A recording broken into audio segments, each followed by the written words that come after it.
Жасмин осылай қолмен жейді тамақты. Кушай енді.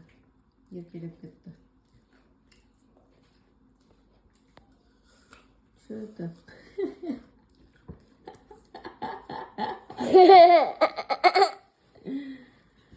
Кушай, жай. Не тамақ. Осылай балаңа бермейді тамақты қолмен жейтін. А? Сен ішсің ғой, білесің ба? Ты в курсе, что тебе 3? Жасмина? Ты в курсе, да? Что тебе 3 годика? Маленький.